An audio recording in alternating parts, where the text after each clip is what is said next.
The late afternoon sun cast long shadows over Willow Creek, painting the familiar main street in hues of gold and amber.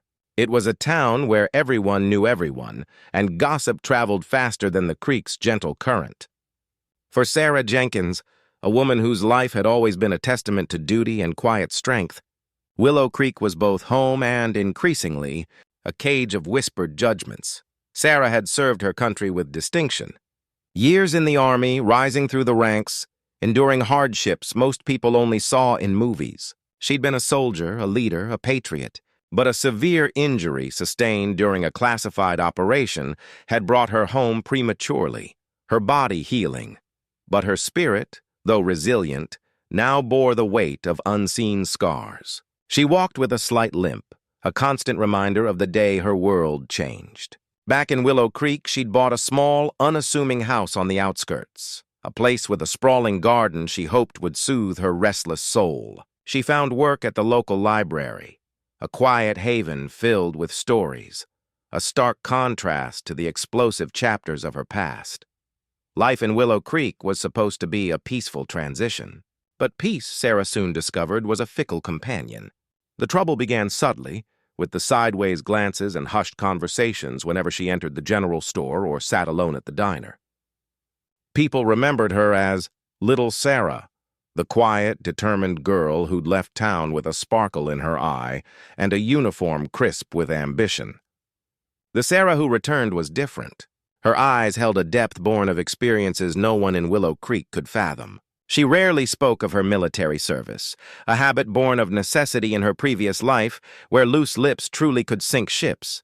This silence, however, was misinterpreted.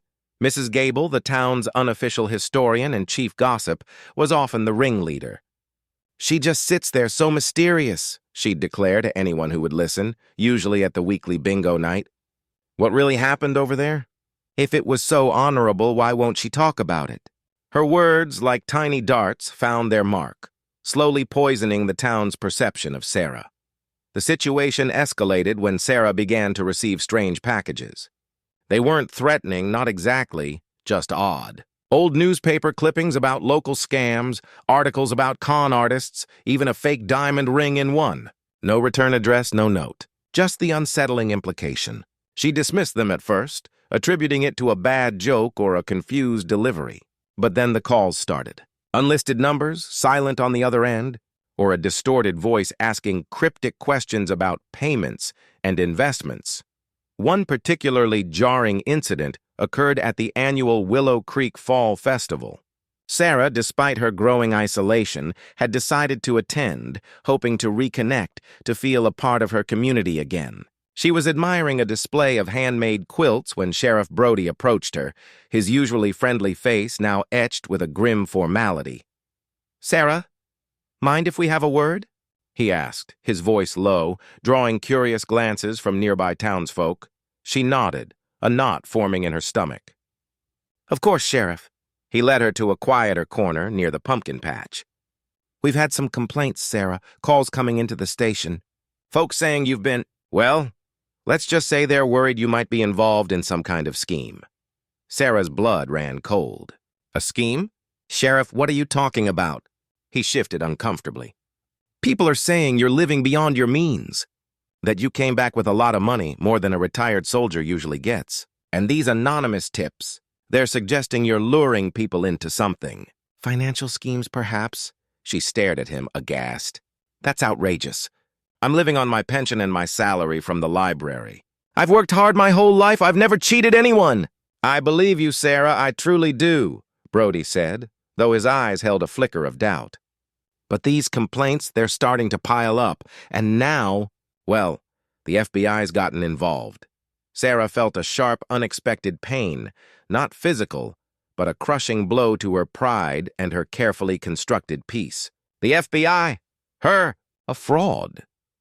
The accusation, so far removed from her reality, felt like a betrayal. She remembered the faces of her comrades, the sacrifices, the unwavering loyalty. To be branded a swindler, a cheat, by her own community and now the federal government, it was a bitter, stinging insult.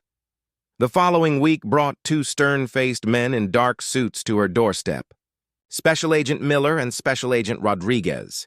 They introduced themselves with a clipped efficiency that sent a shiver down her spine. They weren't from around here.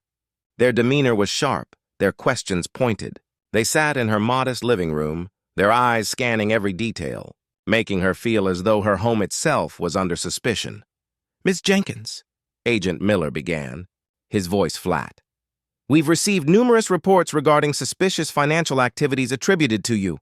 Unexplained wealth, unusual transactions, anonymous tips suggesting you're operating some sort of confidence trick." Sarah sat upright, her hands clasped tightly in her lap, trying to project an air of calm she didn't feel. "Agents, I assure you these allegations are completely false. I'm a decorated veteran. I have nothing to hide. My finances are open for inspection." Agent Rodriguez, younger and more intense, interjected, "Your military records are unusually redacted, Ms. Jenkins. Significant portions of your service history are classified. This, combined with the sudden influx of funds into your account shortly after your medical discharge, raises red flags." "Big red flags," Sarah's heart pounded. The redacted records, of course, her classified work. The very nature of it meant she could never speak of it, not even to defend herself against such absurd accusations. The funds they spoke of were part of her settlement, a legal earned payout for her injuries. But the details of the operation that caused them were locked away behind layers of national security. "I can't discuss the specifics of my service." "Agents," Sarah stated, her voice tight with restraint, "it's classified." "You know how that works." Miller leaned forward, his expression hardening. "Indeed, but your inability to provide a transparent account of your service, coupled with these very specific allegations of fraud, Ms. Jenkins, makes you look incredibly suspicious. The FBI is calling you a fraud until you can prove otherwise." The words hit her like a punch. A fraud. The phrase hung in the air, heavy and demeaning. All the years of dedication, the risks, the sacrifices, reduced to a single ugly accusation. Her decorated past, her very identity as a soldier, was being questioned, torn apart. The emotional weight of it was immense. She felt the tears sting her eyes, but she refused to let them fall. Not in front of them. She was a soldier. She would not break. As the agents continued their relentless questioning, presenting her with bank statements that, out of context, looked damning, and a printout of an anonymous email detailing her supposed scams, Sarah felt a wave of profound injustice wash over her. How could they, representatives of the very government she had served, be so quick to believe anonymous whispers over the integrity of a veteran? The agents finally left, leaving behind a stack of official-looking documents and the chilling promise of further investigation. The quiet life she had hoped for in Willow Creek was now shattered, replaced by the gnawing fear of a battle she couldn't openly fight. She was alone, isolated, and accused. The town she loved had turned its back. The government she'd protected now treated her as a suspect. As dusk settled over Willow Creek, Sarah Jenkins stood at her window, looking out at the familiar landscape, a profound sense of abandonment washing over her. She was in an impossible situation. Her past, her real past, was her biggest secret, and now it was her biggest liability. How could she prove her innocence when the truth itself was a secret she was sworn to keep? The knock on her door the next morning was sharp and insistent. Sarah opened it to find two familiar faces from town. Mr. Abernathy, a retired accountant known for his meticulous nature, and Martha Higgins, who owned the local bake shop. Their expressions were not unkind, but they were deeply concerned. "Sarah," Mr. Abernathy began, his voice hesitant, "we've been hearing things about the FBI, about you." Martha nodded, her hands fidgeting with a casserole dish she held. "People are worried. Sheriff Brody told us about the complaints. Folks are saying you're living off money you shouldn't have. They're afraid you might have tricked some of your friends into bad investments." The words stung, but Sarah kept her composure. "Martha, Mr. Abernathy, I can't believe you would think that of me. I've never asked for a penny from anyone. My finances are my own, and they're completely legitimate." "We believe you, dear," Martha said, though her eyes were filled with doubt. "But they're saying you took money from Frank and Eleanor, the older couple who live near the woods. They say you promised them a huge return, and now they're worried sick." Sarah's heart sank. Frank and Eleanor. She had helped them with their computer a few months back. They were kind, gentle people. She had shown them a safe, easy way to manage their retirement savings online, helping them switch from a high-fee plan to a low-cost, government-backed one. She had done it as a friend, a neighbor, not for profit. The thought of them being hurt or misled was unbearable. She tried to explain, but their faces remained clouded with suspicion. They were her neighbors, her friends, and yet the whispers had already done their work. They left the casserole dish on the porch, a silent offering of a peace that was no longer possible between them, and walked away without another word. The emotional blows kept coming. At the library, children who had always been excited to see her now clung to their parents' legs, their faces a mix of curiosity and fear. A few of the mothers gave her cold, disapproving looks. Even her boss, Mr. Henderson, a kind old man who had hired her without question, called her into his office. "Sarah," he said, his voice soft, "I've had a few phone calls from the library board. They're concerned about the attention you're bringing. It's not good for our reputation. I'm afraid I have to ask you to take a leave of absence until this whole thing blows over." The words were a final, crushing dismissal. The library, her one refuge, was now closed to her. She packed her few personal items, her hands shaking, her throat tight with unspilled tears. She was being pushed out, not by a single act, but by a slow, relentless campaign of innuendo and accusation. In the solitude of her home, Sarah's resolve began to crack. She had faced danger, seen things that would make lesser people crumble, but this was a different kind of war. This was a silent war, fought with whispers and doubt instead of bullets and bombs. The enemy was invisible, and she was forbidden from using her most powerful weapon, the truth. One evening, as she was going through some old documents, a single, unassuming piece of paper fell out of a dusty photo album. It was a certificate of commendation, signed by a name she had been told to forget. A name so powerful and so tied to her classified work that its very mention was a risk. The name was Major General Marcus Thorne. She remembered him vividly.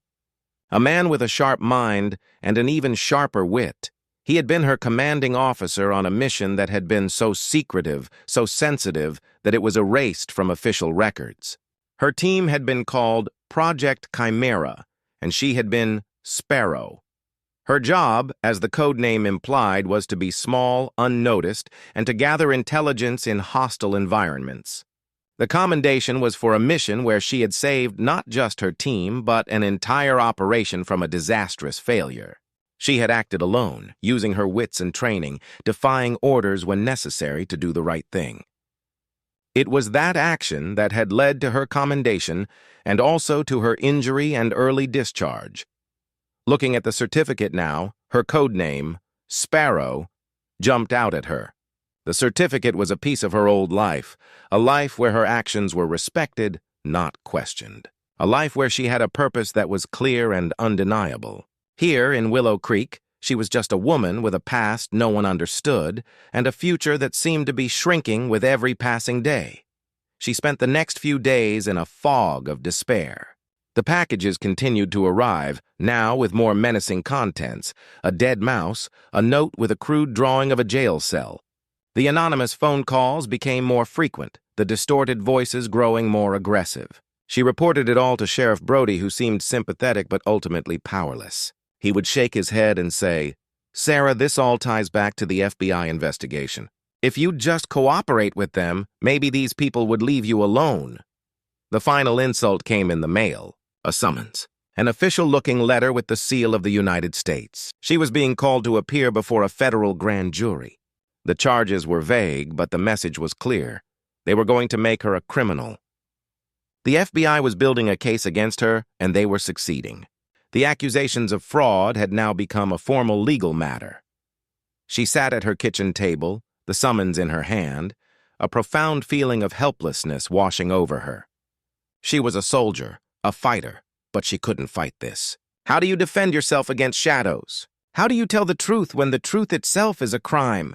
The system she had sworn to protect was now turning on her, its mechanisms cold and unforgiving. For the first time since her return, Sarah considered giving up. The weight of the injustice was crushing her. She had sacrificed so much for her country, and in return, it was demanding her reputation, her freedom, perhaps even her future. She looked at her reflection in the dark kitchen window. The woman staring back was strong, but her eyes held a weariness she had never known. The whispers of Willow Creek had not just wounded her, they had almost broken her.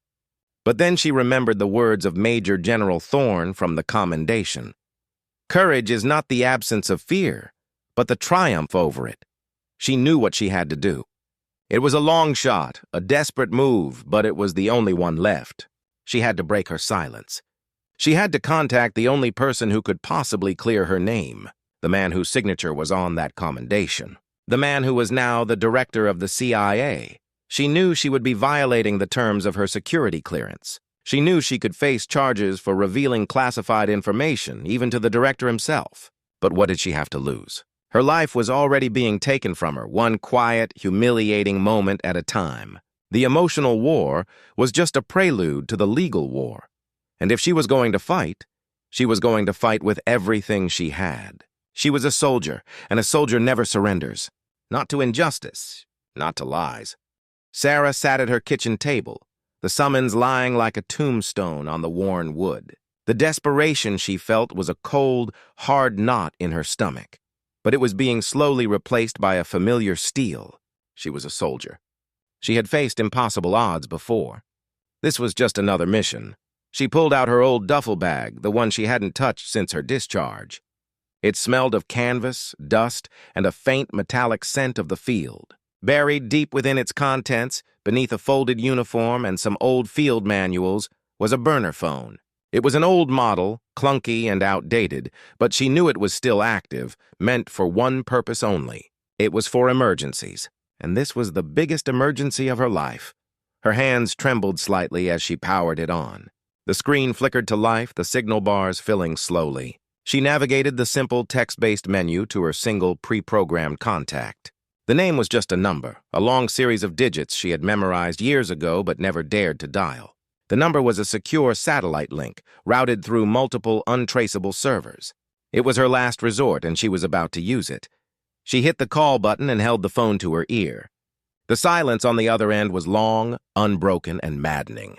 Just as she was about to give up, a click echoed through the line, followed by a voice deep and calm. It was a man's voice, guarded, but with a hint of an almost inhuman weariness. "Identify yourself," the voice commanded, a hint of suspicion in his tone. "This is Sparrow," Sarah said, her voice steady despite the rapid pounding of her heart. The word felt strange on her tongue, an echo from a life she had sworn to leave behind. There was a long pause, so long she thought the connection had been severed.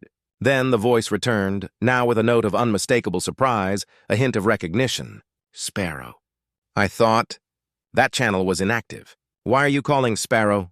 "I'm in trouble, General," she said, cutting to the chase. "The FBI is investigating me for fraud. They're saying I'm a con artist.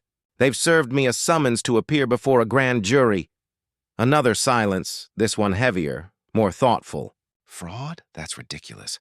Your record is impeccable. You came home with more than your share of complications, but fraud is not one of them. They say my military records are too redacted, that my sudden wealth is suspicious. My town, Willow Creek, has turned on me. It's a mess, sir, a huge mess. I am aware of the classified nature of your service, Sparrow," the general said, his voice now a low rumble. "You were an asset, a vital one. Disclosing your work is a violation of your security clearance."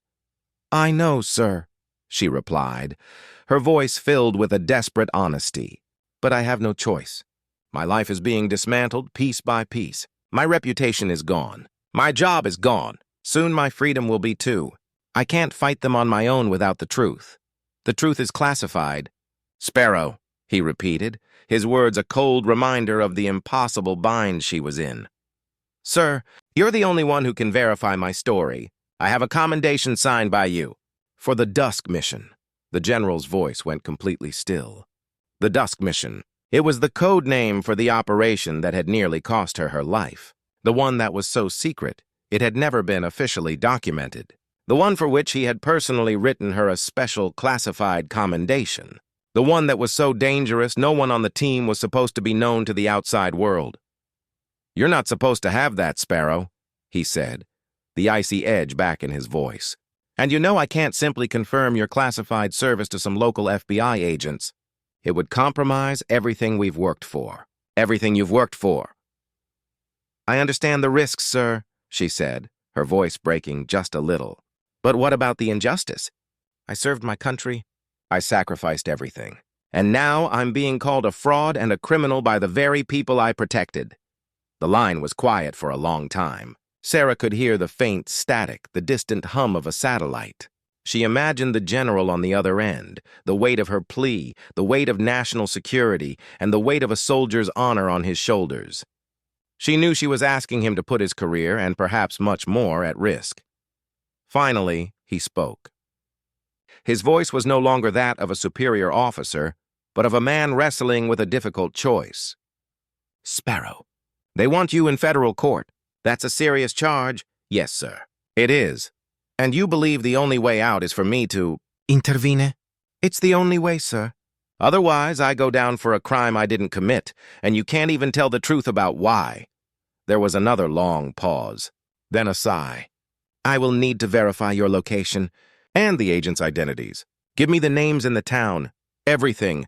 I'll have someone on it. You will wait for my contact. Do not speak to anyone else. Do you understand?" "Yes, sir," she said, her voice filled with a profound wave of relief. She had been heard.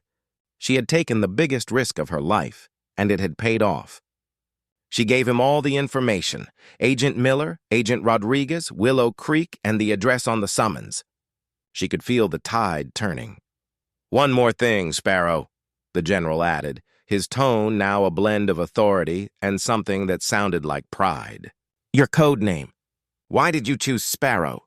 "They said I was small," she said, a faint smile on her lips. "And I was supposed to be invisible. But sparrows are fast.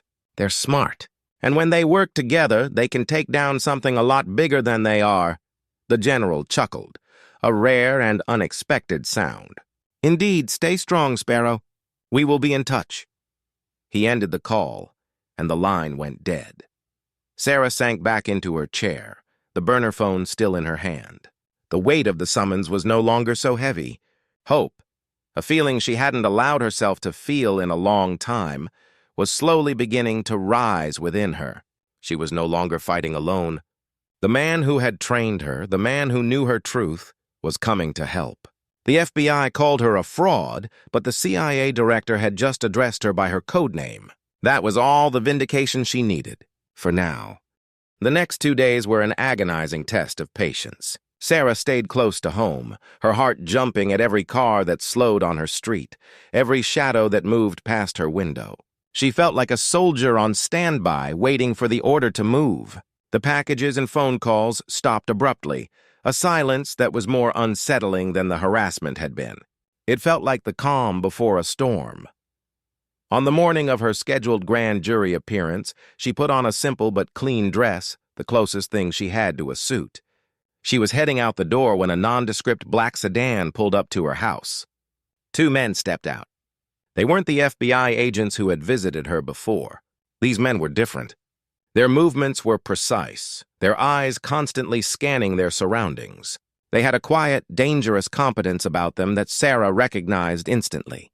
One of them, a tall, imposing man with kind eyes, approached her. He had a faint scar on his cheek and spoke with a calm, deliberate voice. "Ms. Jenkins? Major General Thorne sends his regards. He asked us to ensure you get to your destination safely. I'm Mr. Davis, and this is Mr. Chen." Sarah's breath caught in her throat. This was it. The help she had so desperately sought had arrived. "I'm ready," she said, her voice steady. They drove her to the federal courthouse in a nearby city. The ride was silent, a strange moment of peace before the coming battle. When they arrived, the grand jury room was exactly as she had imagined. Cold, sterile, and filled with an imposing sense of authority. Special Agent Miller and Agent Rodriguez were there, looking triumphant and confident. They gave her a look that said, "We told you so. You're finished." Sarah's lawyer, a weary-looking public defender who had been assigned to her case, looked pale. "Sarah, this is not good. They've got a lot of testimony from your neighbors. The bank records look damning. I don't know how we're going to get you out of this. Just be quiet and let me talk, Sarah whispered back. The lawyer's eyes widened, but he nodded. He didn't know what Sarah was about to do, or who was about to walk through the door. The proceedings began. The prosecutor laid out the case against her, using the anonymous emails and neighbor testimony as evidence. They painted a picture of a deceitful, manipulative woman who had used her military background as a cover for a get-rich-quick scheme. When it was her turn to speak, Sarah stood tall, her hands clasped behind her back, just as she had been taught in basic training.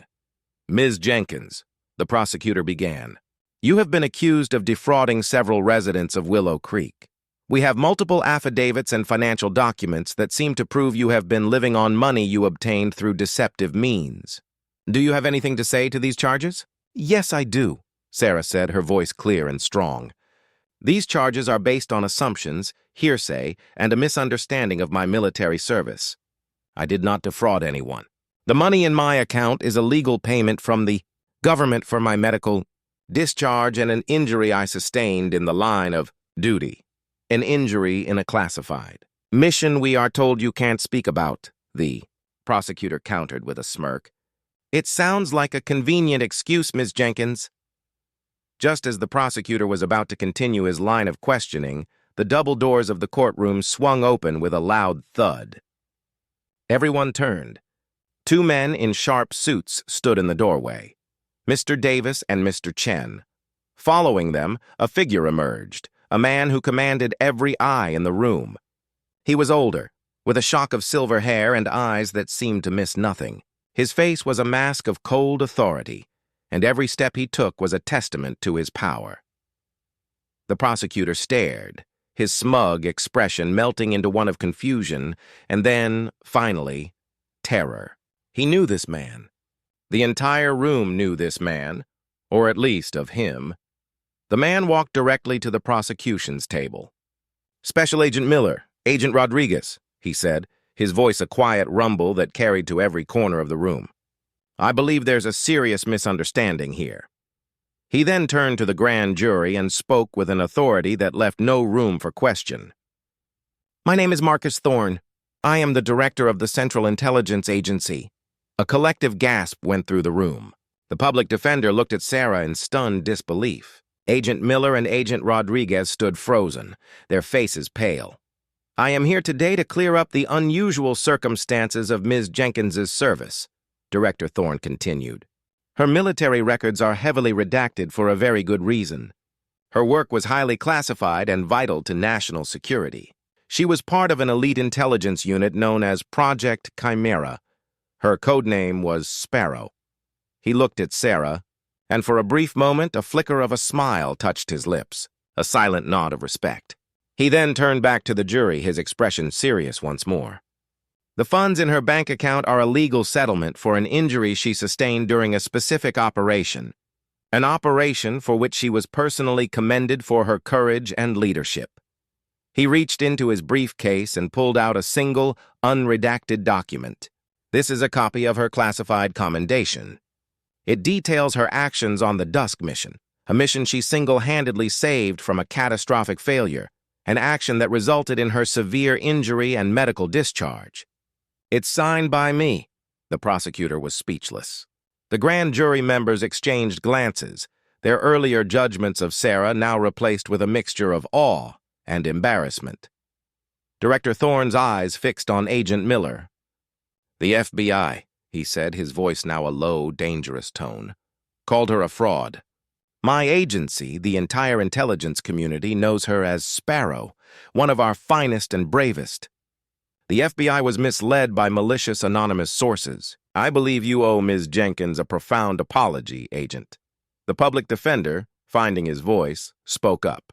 Your Honor, in light of this new and highly credible testimony, I move to dismiss all charges against my client. The judge, a man who had seen everything, but nothing like this, looked at the document, then at Director Thorne, then at Sarah. Motion granted, he said, his voice a firm command. All charges are dismissed. Ms. Jenkins is free to go. As the room buzzed with the aftermath, Sarah stood and looked at Director Thorne. He nodded to her, a soldier's acknowledgement of a job well done. She had faced down an enemy she couldn't see, fought a silent war she couldn't win on her own, and in the end, it was her truth, spoken by the right person, that had set her free. The FBI called her a fraud, but the director of the CIA had just addressed her by her code name. That was all the justice she needed. The aftermath in the courtroom was a whirlwind of stunned silence and frantic whispers. Agent Miller and Agent Rodriguez stood frozen, their faces etched with a mix of shock and utter defeat. The director of the CIA, a man who moved with the quiet authority of a force of nature, simply looked at them, a silent challenge in his eyes. He had done what he came to do. He had revealed a small piece of the truth, enough to set Sarah free, and he had put the FBI in their place. As the judge's bailiff cleared the room, Sarah's public defender, now a man who looked like he'd just seen a ghost, approached her. "Sarah," he stammered, I don't know what to say. You never told me?" "There are things a soldier can't tell, even to their lawyer," Sarah said, a quiet dignity in her voice. "But you tried your best." "I appreciate that." She looked over at Director Thorne. He gave her a small, almost imperceptible nod. He had intervened on her behalf, but she knew his work was not done. The classified world operated in its own way. He would be heading back to Washington, D.C. to deal with the fallout, to ensure that the FBI's misuse of information would not happen again. He was a general and she was a soldier. Their part of the mission was complete. Before she left the courthouse, Agent Miller, his face a mask of humility, approached her. "Ms. Jenkins," he said, his voice low, I was wrong. We were wrong. We should have looked deeper. We should have trusted your service record. I apologize for the distress we caused you." Sarah looked at him, not with anger, but with a weary understanding. He had only been doing his job, but in doing so, he had almost destroyed her life. She simply nodded. "I accept your apology, Agent," she said, her voice lacking any warmth. But it wasn't just the FBI, it was the whispers. The rumors. It was Willow Creek. She was right. The whispers of Willow Creek were still out there, but she no longer felt powerless against them. She had the truth, and the world had just seen a glimpse of it. That evening, as she drove back to her small house, a feeling of calm settled over her. The weight that had been on her shoulders for months was finally gone. She was no longer a fraud, a criminal, a mystery. She was a respected veteran, a woman who had given her country everything she had. She arrived back in Willow Creek to a scene that felt like a movie. News vans were parked on her street. Reporters, holding microphones with the logos of local news stations, were standing on the sidewalk. And in front of her house, a crowd of her neighbors was gathered. Mr. Abernathy was there, looking sheepish. Martha Higgins held a new casserole dish, this one looking freshly baked. Sheriff Brody stood on the edge of the crowd, his hat in his hands. He looked up at her as she got out of her car, his expression filled with regret. Frank and Eleanor, the older couple she had helped with their finances, walked over to her, their eyes welling with tears. "Sarah," Frank said, his voice trembling, we saw the news on TV. We are so sorry. We never should have listened to those rumors. We told the FBI you'd never do something like that, but they didn't listen. Please forgive us." Sarah looked at them, and for the first time she felt her defenses melt away. They were her people. They were flawed and easily misled, but they weren't malicious. They had simply been scared and confused. She gave them a gentle smile. "Of course I forgive you," she said, her voice soft. "It's all over now." The crowd of neighbors emboldened by Frank and Eleanor began to murmur their own apologies. They talked about the anonymous calls they'd received, the vague threats, and how they had all been played for fools.